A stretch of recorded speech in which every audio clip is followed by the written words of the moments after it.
आम अंचल विशिष्ट जननेता नाट्य निर्देशक जन सुनामधन्य व्यक्तित्व श्री ब्रह्म स्वाईंकर एकादश स्मृति सभा जोगदे वियोगे आम अंचल जन भल मनीष को आम हरइलु से दुखित मर्माहत एवं सी एभली व्यक्तित्व थे सी एकाधार समाज सेवा करते कलाप्रेमी नाट्य निर्देशन थे जन गठनमूलक चिंताधार व्यक्तित्व थे परोपकारी व्यक्ति एवं समस्त प्रति भल पाइबा थिला अनेक अंचल विकास दिगे अवदान रही साहित्य कला संस्कृति मत अवदान रही निश्चित भाव में वियोग अपूर्ण क्षति घटला मो महाप्रभु जगत प्रार्थना करी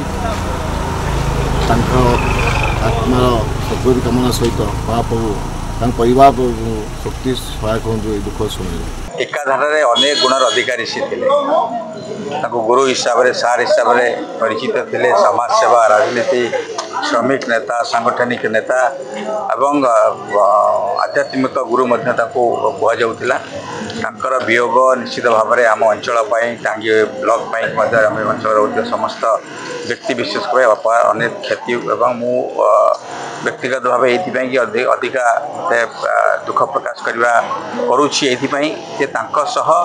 अनेक वर्ष धरी राजनीति रे समाज सेवा श्रमिक नेता हिसाब से काम कर सुजोग मिली मत नेतृत्व कर छिड़ा कर बहुत भाव भूमिका थिला अन्य बहु नेता मान भूमिका थिला से मुझे ये दिन एकादश मुझे अमरात्मार सद्गति कामना करुच्ची संपूर्ण परिवार वर्ग को महाप्रभु शक्ति दिंतु धैर्य दिंतु साहस दिंतु प्रार्थना भक्ति सभा होता सार उद्देश्य आमर अनुष्ठान माँ दुर्गा नाटकला परिषद से आज आयोजन करुच्ची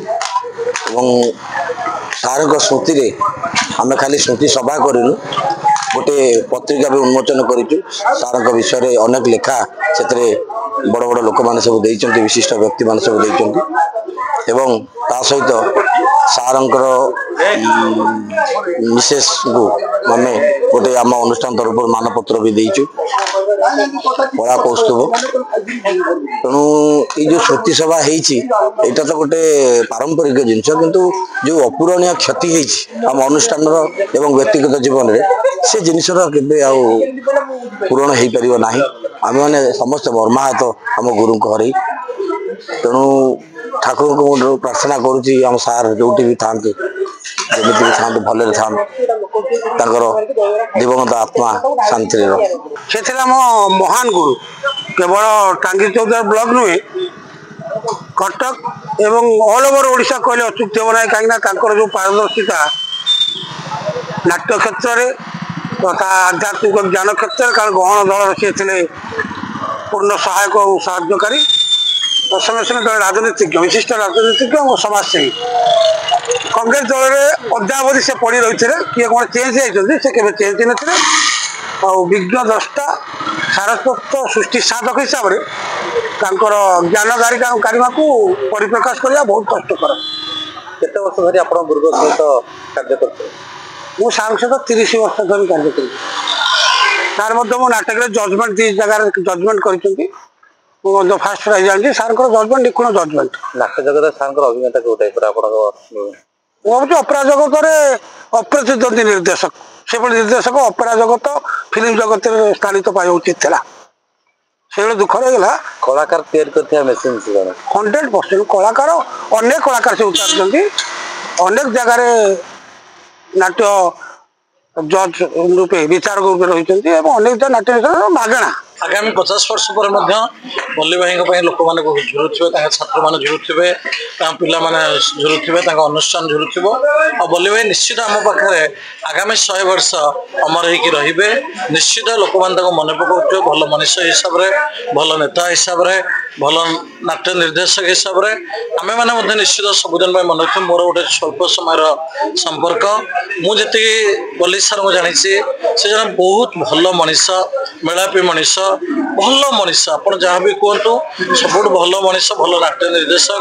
ବହୁତ ଛାତ୍ର ତାଙ୍କର ବାହାରିଛନ୍ତି। ମୁଁ ଏତିକି କହୁଛି ତାଙ୍କ ପିଲାମାନଙ୍କୁ ସତ୍ସାହସ ଦିଅନ୍ତୁ। ତାଙ୍କ ଅମର ଆତ୍ମା ସବୁବେଳେ ଆମ ପାଖରେ ଥାଉ, ଆମେ ତାଙ୍କୁ ମନେ ପକାଉଥାଉ। ଆଗାମୀ ମୁଁ ବି ଯେତିକି ଦିନ ଟାଙ୍ଗିରେ ଅଛି ପ୍ରତ୍ୟେକ ବର୍ଷ ଯେକୌଣସି ନାଟ୍ୟ ଅନୁଷ୍ଠାନ ମୁଁ ଯାଉଥିବି ମୁଁ ନିଶ୍ଚିନ୍ତ ତାଙ୍କୁ ମନେ ପକାଉଥିବି। ଏତିକି କହୁଛି। ଆପଣଙ୍କ ଅନୁଷ୍ଠାନ ପାଖରେ ତାଙ୍କର ଶ୍ୱଶୁର ଘର? ନାଇଁ ନାଇଁ, ସେ ଶ୍ୱଶୁର ଘର ହିସାବରେ ମୁଁ ତାଙ୍କୁ ଜାଣିନଥିଲି। ସେ ଟିକିରାର ଯେଉଁ ନାଟ୍ୟ ଅନୁଷ୍ଠାନ ହୁଏ ତାର ସେ ନାଟ୍ୟ ନିର୍ଦ୍ଦେଶନା ଦେଇଛନ୍ତି। ମୁଁ ସେ ହିସାବରେ ଜାଣିଥିଲି। ମୁଁ ଶ୍ୱଶୁର ଘର ସହିତ ରିଲେସନ୍ ନଥିଲା। ସେ ଜଣେ ଭଲ ମଣିଷ, ଭଲ ନାଟ୍ୟ ନିର୍ଦ୍ଦେଶକ। ଧନ୍ୟବାଦ। ମୁଁ ଶ୍ରୀ ବିଶ୍ବେଶ୍ୱର ସ୍ୱାଇଁ, ବିଧାୟକ ପ୍ରାର୍ଥୀ ଟାଙ୍ଗୀ ସାଲେପୁର ନିର୍ବାଚନ ମଣ୍ଡଳୀ, ଚେୟାରମ୍ୟାନ୍ ଟାଙ୍ଗୀ ସାଲେପୁର ବିକାଶ ମଞ୍ଚ।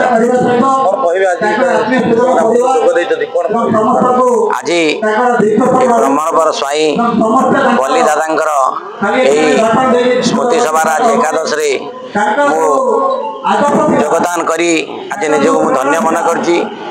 ସବୁଠୁ ଗୁରୁତ୍ୱପୂର୍ଣ୍ଣ କଥା ହେଲା ତାଙ୍କର ଯେଉଁ କଳାରେ ଆଜି ଏଠି କଳା ପରିଷଦ ଦ୍ୱାରା এই ଶୋକସଭା ଯେଉଁ ଆୟୋଜନ ହେଉଛି ଏଠାରେ ଆମ ଅଞ୍ଚଳର এই ଟାଙ୍ଗୀ ଅଞ୍ଚଳର ବହୁତ ମାନ୍ୟଗଣ୍ୟ ବ୍ୟକ୍ତି ଅଛନ୍ତି। ମୋ ସହିତ ଏଠିକାର ସରପଞ୍ଚ କନେଇପୁର ମଧ୍ୟ ଅଛନ୍ତି। ତାଙ୍କର এই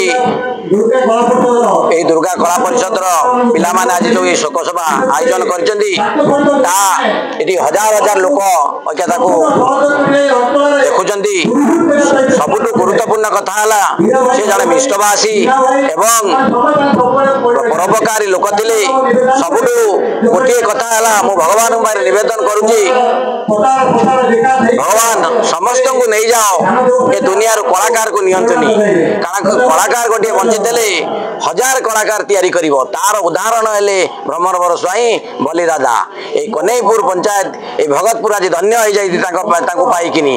ମୁଁ ଆଉ ତାଙ୍କର ମୃତ୍ୟୁର এই ଏକାଦଶରେ ମୁଁ ମର୍ମାହତ ଏବଂ ତାଙ୍କୁ ଏଇଠାରୁ ମୁଁ ଶ୍ରଦ୍ଧାଞ୍ଜଳି ଜଣାଉଛି।